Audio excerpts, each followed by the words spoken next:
So in essence, we have developed and commercialized technology for in situ hybridization. For RNA in situ hybridization, that is about 100-fold at least more sensitive than the traditional in situ hybridization technologies out there, to the point that it's capable of detecting single RNA transcript for any gene that you want to detect. And it works for any kind of species. Today, we have over 13,000 probes that are used by our customers worldwide. So it's a broadly applicable technology.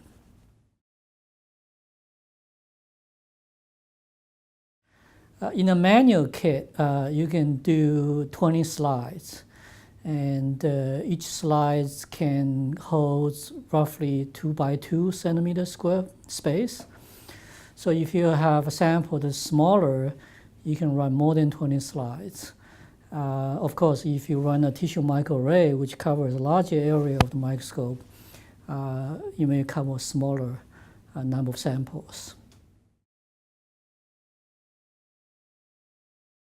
The assay is extremely sensitive down to single molecule detection. Basically, any sample where you can detect RNA by orthogonal technology such as real-time PCR, you should be able to detect RNA transcript by our technologies. And each of the RNA transcript appears a single dot in our assay, so that you can even quantify it by counting the dots. No, RNAscope technology, even though we have been focused on getting the assay working on the tissue sample, in particular, the routine clinical specimen, the FAP, formalin fixed paraffin embedded sample specimen, mostly for translational research and for diagnostic application.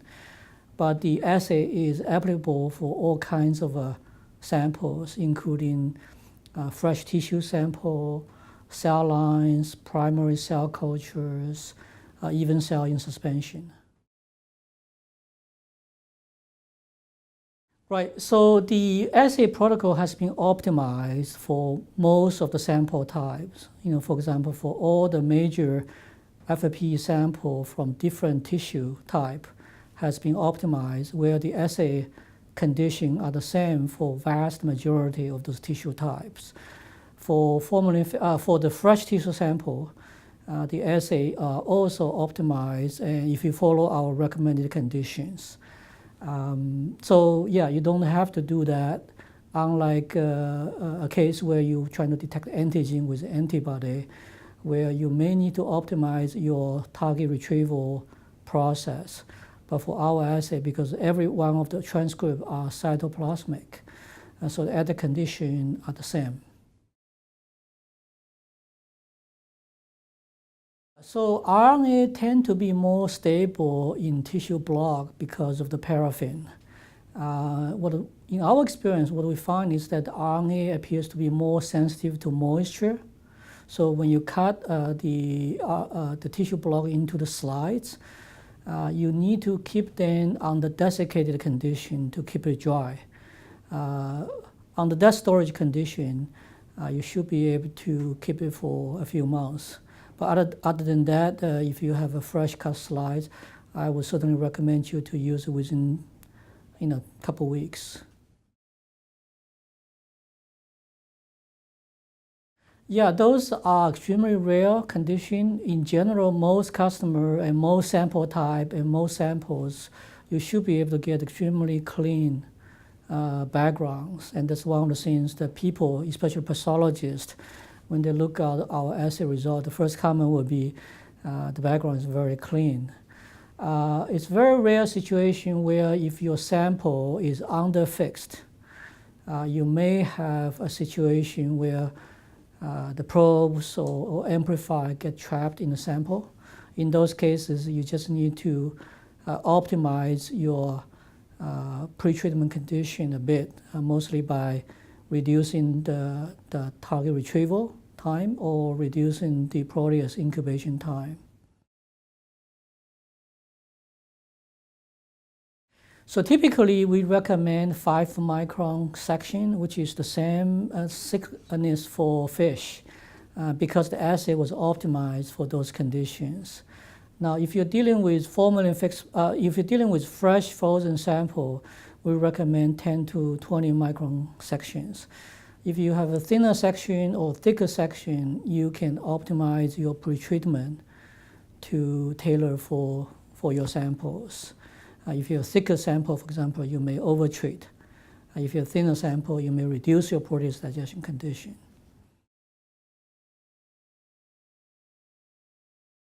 Yes, we have tested, and our customer tested many samples that are 10, 20, even 30 years old samples. In our experience, what we find is that if the sample is well fixed, if they're fixed according to the CAP guideline, and in the store in the block condition, typically can last very long time. Only those samples that are underfixed, they tend to get degraded faster over time. So when you deal with retrospect sample, we always recommend you run a positive and negative control to ensure that your sample contains good quality of RNA. So for retrospective sample where you do not know how the sample was processed, we highly recommend you to run positive negative control, or minimally the positive control, to ensure that your RNA quality in those samples are qualified. For new customers who do not have experience with the assay, we also encourage you to run positive and negative control to ensure your assay procedure are running optimally and you're getting optimal results. If you're dealing with fresh sample where you know RNA quality can be controlled well, and if you're an experienced user, you may not have a need to control. But it's always a good idea to run control to ensure assay is run appropriately. Well, so in many cases, you do not have antibody to look at the protein of interest. So in those cases, you can look at the RNA expression as a surrogate for your protein expression. And the reason that you can use RNA as a surrogate for protein expression is because they do give you the same kind of biological insight and the disease insight like proteins. And that's why people do real-time PCR. That's why people do next-gen sequencing to look at the RNA expression, right? It's because even though they're not measuring protein, they're measuring RNA, but because the expression data do give you the insight about the biology and about disease process. So you can measure RNA as an indicator of the disease process or biologic process. And certainly we have, and our customer have done a lot of studies. Now we have over 800 publications. Many of those publications have demonstrated the correlation of using RNAscope versus using immunochemistry for clinical diagnostic application and giving you diagnostic and prognosis information that's equal or better than using antibody detection. Yeah, so the technology has proven to work well on flow cytometry system. In fact, there were already a couple of publications out there that highlighting the sensitivity and the quantitative capability of flow analysis of markers. But so far we have not commercialized it yet. We do supported a few customers who have some cutting-edge research going on with the flow method. But it's not commercialized yet.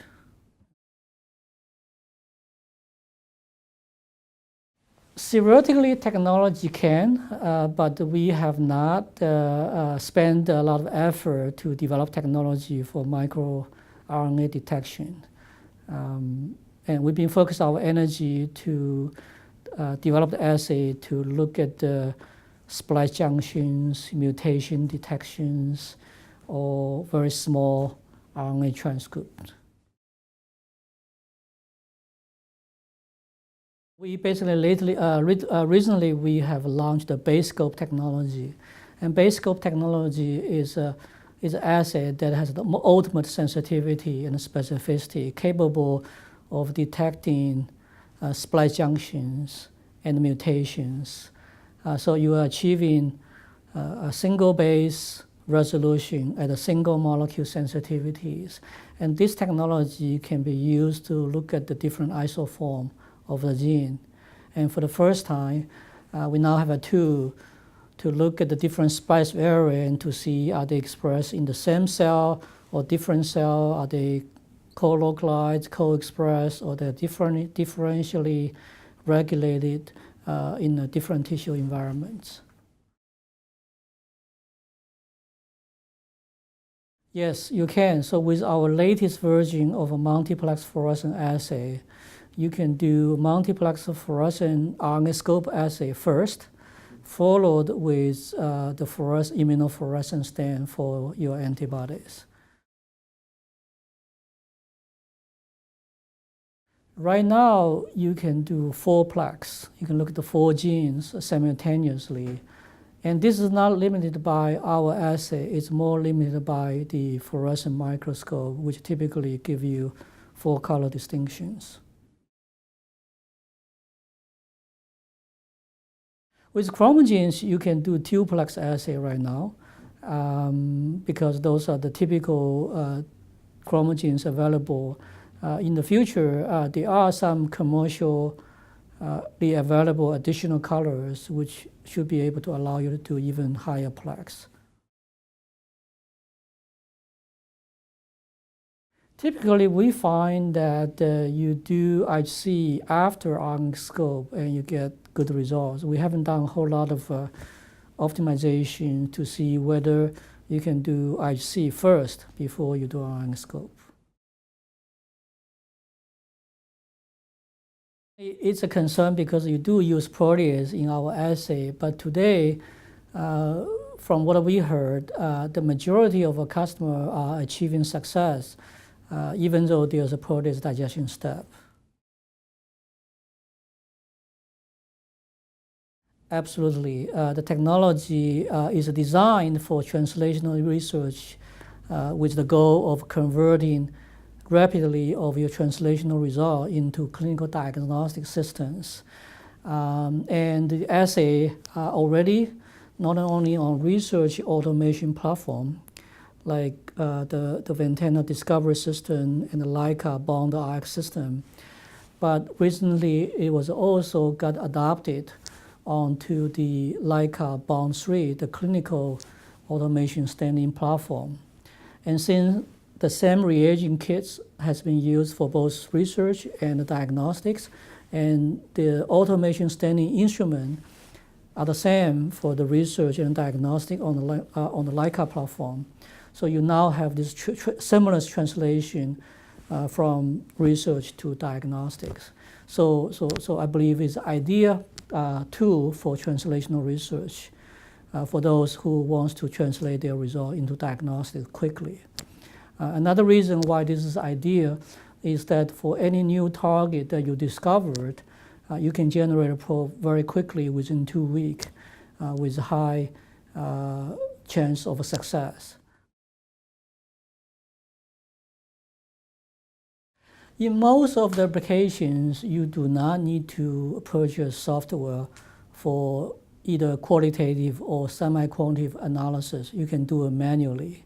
However, there are a number of software out there that is commercially available that can be used to analyze the result quantitatively at a single cell level, including the Definium Spot Studio software, the Indica Labs Halo software, and more recently, the Leica Biosystems image analysis software as well.